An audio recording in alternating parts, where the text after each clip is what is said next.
I just got home from a walkthrough with a longtime buyer of mine.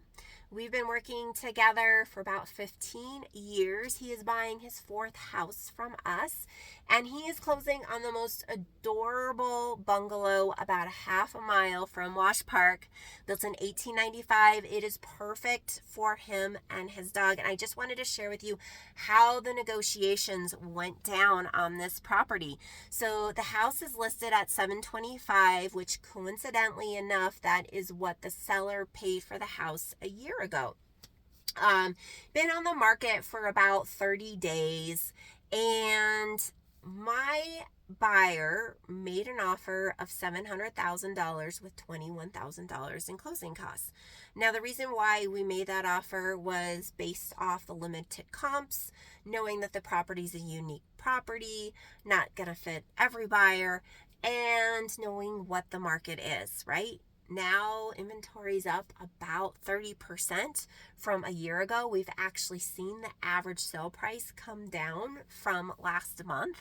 So we submitted that offer. It was $700,000 with $21,000 in closing costs. The seller came back to us with a counter. Now, the counter was $700,000 with $10,000 in closing costs. I had a discussion with my buyer, and he felt that that counter was fair and something that he was willing to accept.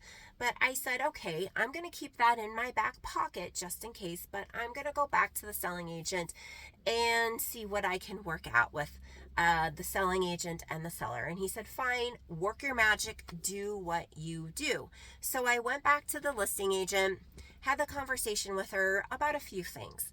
The market, the uniqueness of the property, that it's not going to fit for every buyer, that my buyer is having some additional expenses that he wasn't planning on having, like having to buy all new furniture for the property because it is much smaller than the house that he had owned before, even though that really wasn't one of the reasons, but I thought it was a good reason.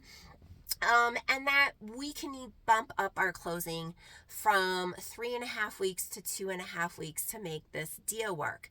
Now, one thing I didn't mention to you is that the listing agent divulged to me some information about the seller earlier in our conversation, that I knew that the seller was in a bit of a desperate situation to sell.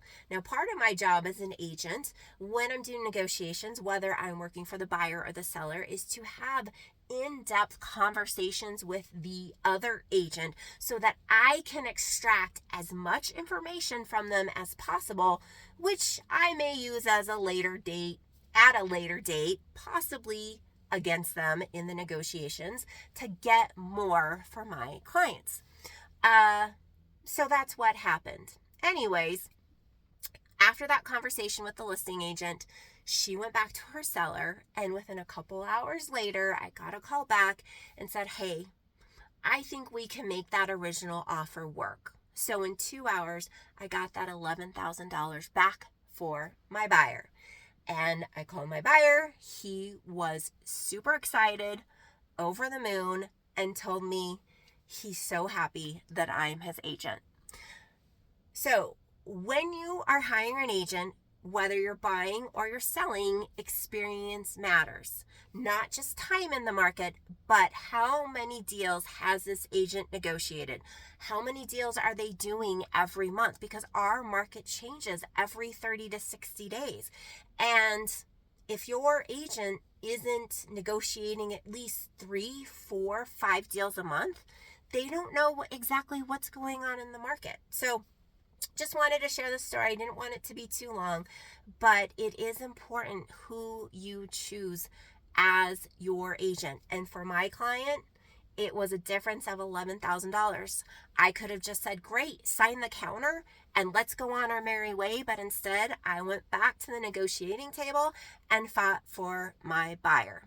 If you have any other questions about this market, reach out to me.